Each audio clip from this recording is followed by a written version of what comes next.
شیخ فرماتے ہیں کہ میں بڑا پریشان گھر سے نکلا، پر میں نے صبح سے لے کے زور تک کام ڈھونڈا، کام ملا کوئی نہیں۔ تو میرے دل میں خیال آیا چلو کام نہیں ملتا تو اللہ اللہ تو کرے نا، چلو بندوں کی مزدوری نہیں ملتی تو رب کریم کی عبادت ہی کرتے ہیں۔ فرماتے ہیں کہ میں نے نا فرات کے پانی سے وضو کیا، نہر کے، شدید دھوپ تھی، ساتھ ریت تھی اور ریت تپ رہی تھی۔ میں نے اپنا رومال وہیں مصلی کے طور پر بچھا لیا اور فرماتے ہیں کہ زور سے لے کر عصر تک نماز پڑھی، دھوپ بھی پورے زور پہ، پر میرے سجدے کا ذوق بھی پورے زور پہ۔ فرماتے ہیں سورج بھی چمک رہا ہے اور رب کی عبادت کا ذوق بھی پورے زور پہ۔ میں سجدہ کروں تو پھر میرا اٹھانے کو جی نہ چاہے۔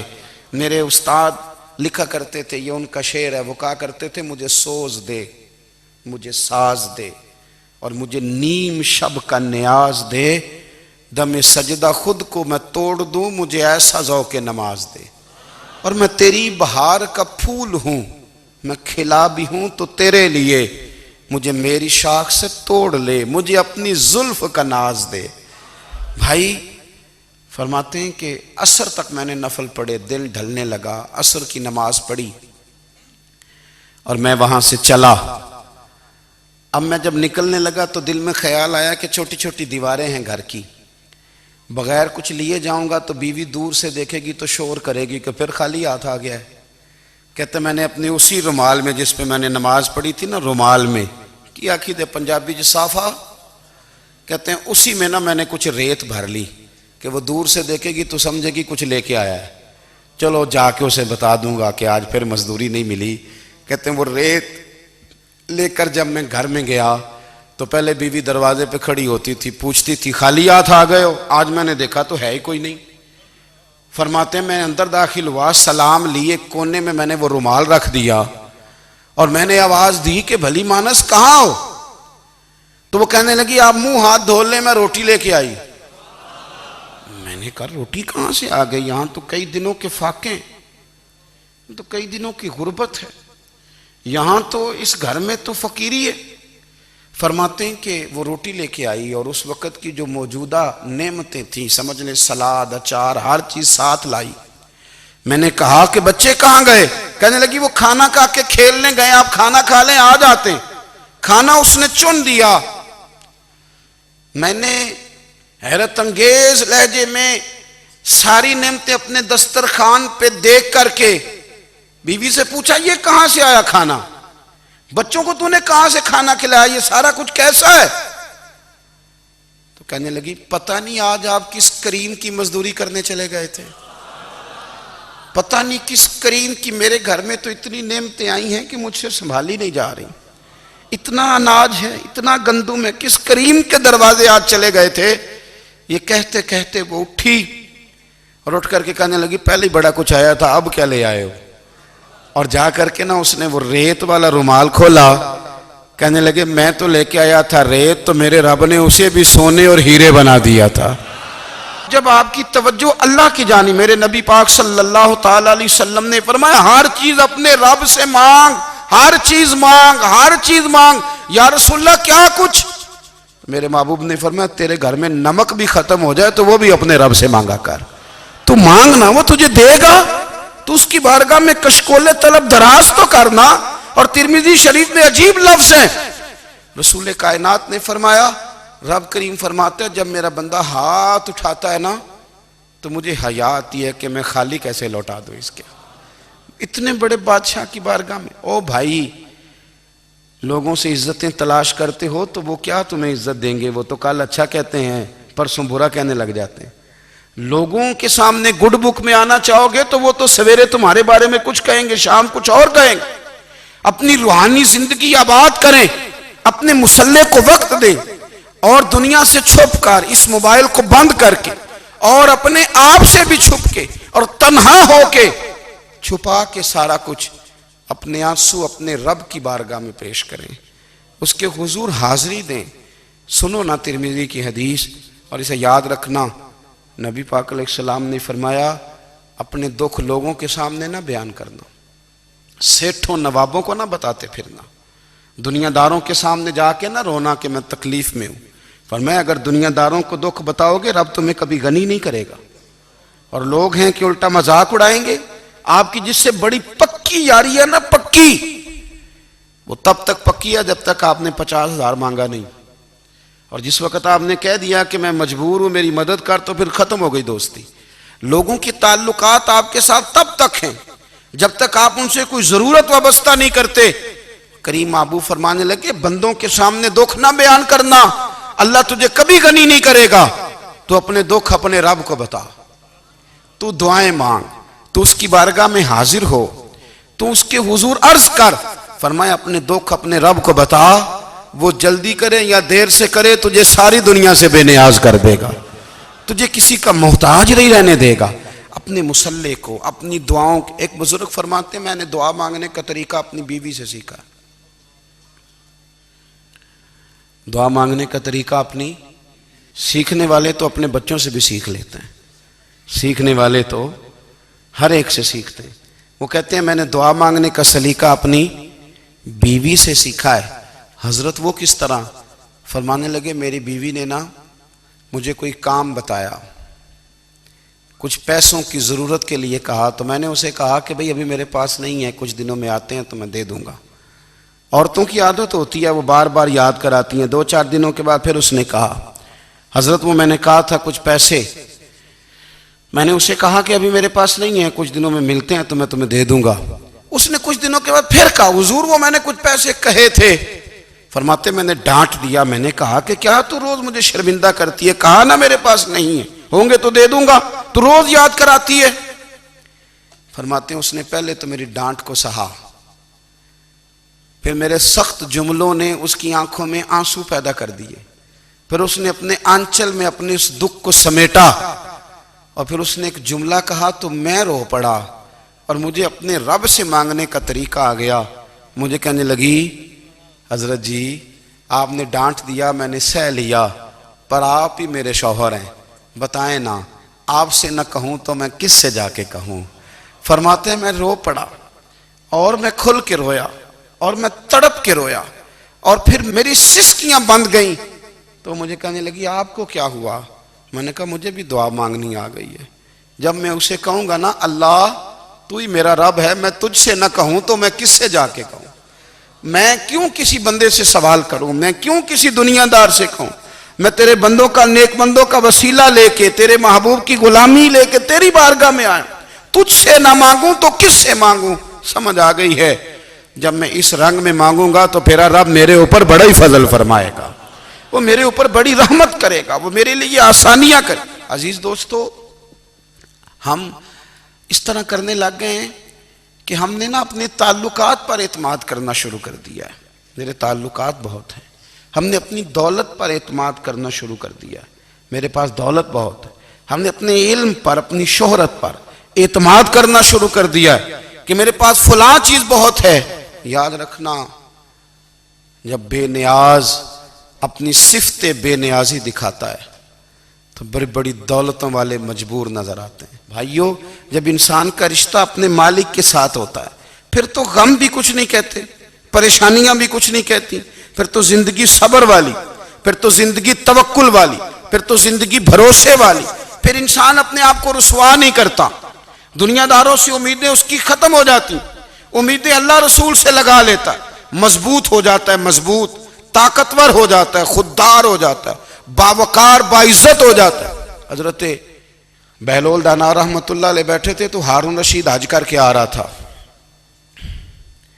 تو رستے میں حضرت شیخ سے ملاقات ہو گئی، تو السلام علیکم کے بعد کہنے لگا حضور کوئی حکم ہو تو بتائیے گا۔ تو حضرت بہلول دانا فرمانے لگے تیرا رب کون ہے؟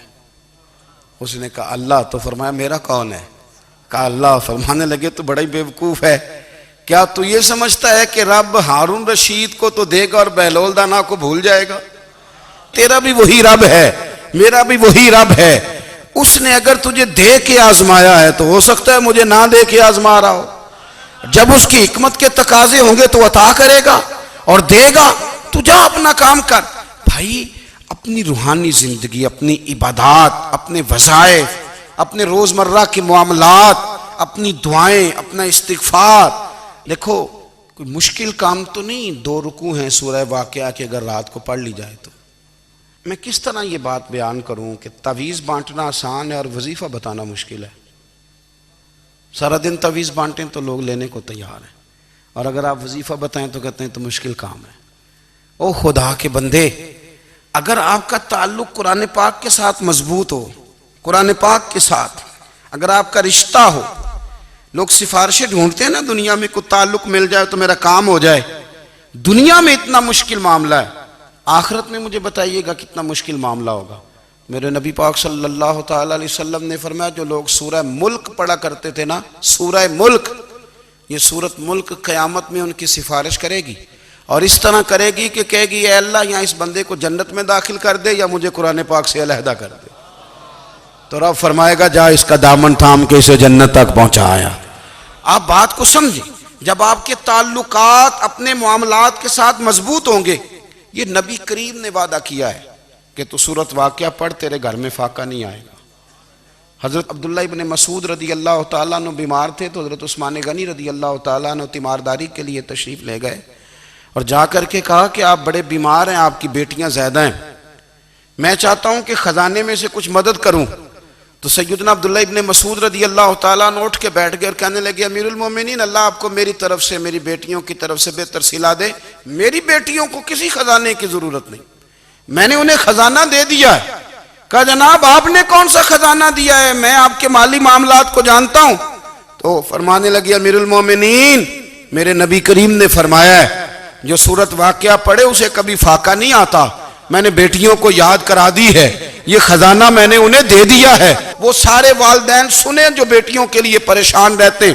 حضرت عبداللہ ابن مسعود نصیحت کر رہے ہیں، فرمانے لگے میں نے سورت واقعہ یاد بھی کرا دی ہے، پڑھنے کی عادت بھی ڈال دی ہے۔ حضور نے فرمایا ہے جو سورت واقعہ پڑھے اسے فاقہ نہیں آتا۔ کہنے لگے چاند تو اپنی جگہ چھوڑ سکتا ہے، سورج گر سکتا ہے، تارے ٹوٹ سکتے ہیں، پر مدینے والے رسول کی بات غلط نہیں ہو سکتی۔ حضور نے فرمایا فاقہ نہیں آئے گا تو انشاءاللہ کبھی بھی نہیں آئے گا۔ کرنے کا کام یہ ہے کہ ہم اپنے معاملات، اپنی عبادات، اپنی دعائیں،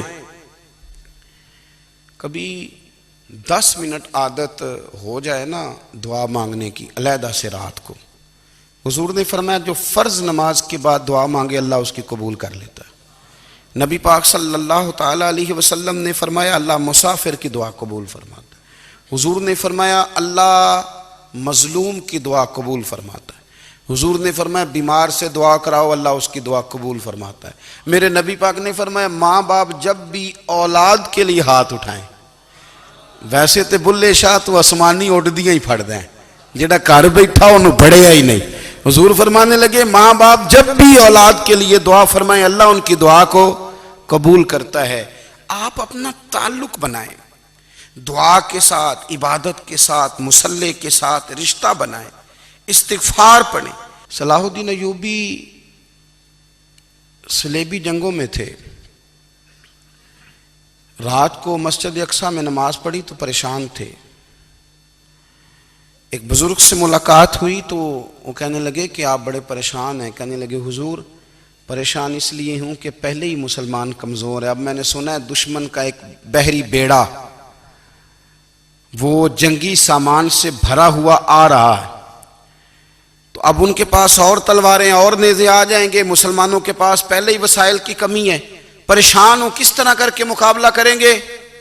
یہ بات کہتے ہی صلاح الدین ایوبی نے بزرگوں سے کہا حضور آپ بھی دعا کرنا، دعا کی بڑی طاقت ہے۔ میرے نبی پاک نے فرمایا دعا مومن کا ہتھیار ہے، دعا مومن کا، دعا مومن کا۔ حضور نے فرمایا تقدیر کو سوائے دعا کے کوئی چیز نہیں بدل سکتی، دعا مومن کا ہتھیار ہے، یہ کافر کے پاس کوئی نہیں، یہ ہتھیار ہے مومن کا۔ اللہ کرے آپ کو سمجھ آئے، پھر سنیں، کئی بار کہہ چکا ہوں یہ ہتھیار ہے۔ کافر کے مقابلے میں جو تیرے پاس سب سے بڑا ہتھیار ہے وہ دعا ہے۔ دعائیں کرانی چھوڑ دی، کرنی چھوڑ دی، لینی چھوڑ دی۔ حضرت سیدنا انس بن مالک رضی اللہ تعالیٰ عنہ فرمایا کرتے تھے میں نے وہ رنگ دیکھا ہے جب حضور دعا مانگتے تھے اور حضور کی مقدس آنکھوں میں آنسو بھی ساتھ ہی بہا کرتے تھے، میں نے وہ انداز دیکھا ہے۔ تو صلاح الدین ایوبی بزرگ سے کہنے لگے آپ بھی دعا کیجیے، اور خود رونے لگے اور سر سجدے میں رکھ کے رونے لگے، اور عشاء سے لے کر فجر تک روئے، خوب روئے۔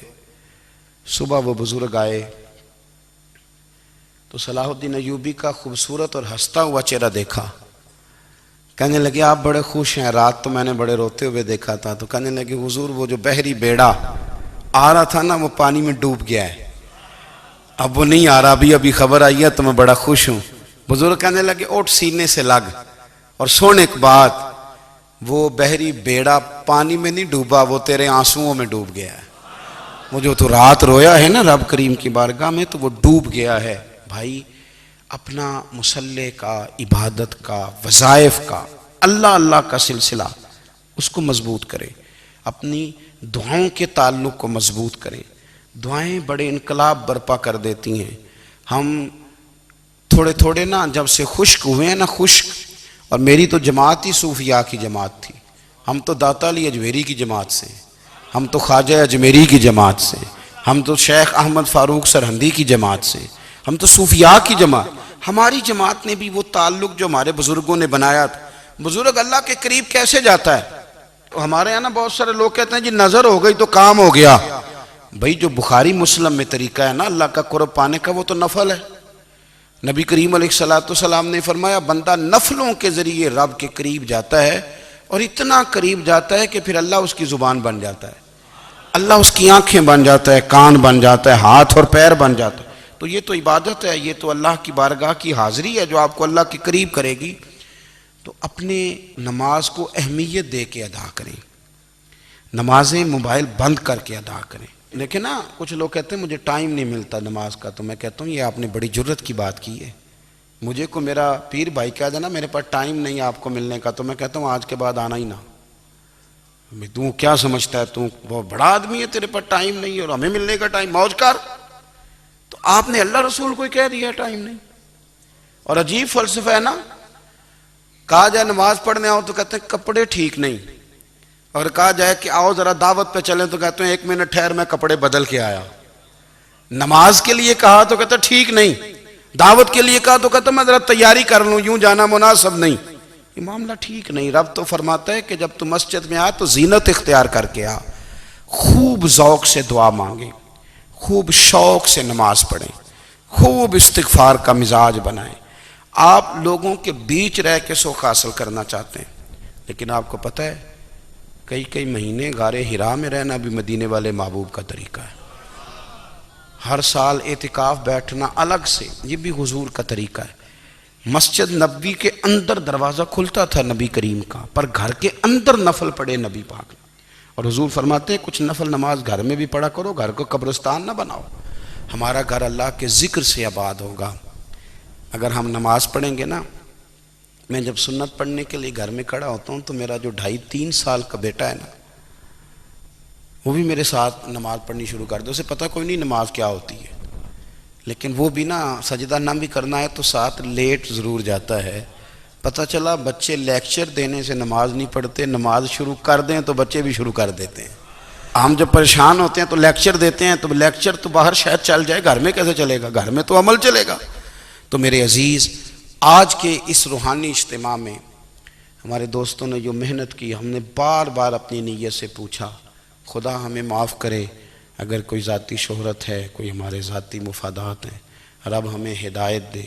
ہماری یہ خواہش تھی کہ روحانی اجتماع ہمیں تھوڑا سا اللہ اور اس کے رسول کے جانب مائل کرے، کچھ ہمارا رشتہ مصلی کے ساتھ مضبوط کرے۔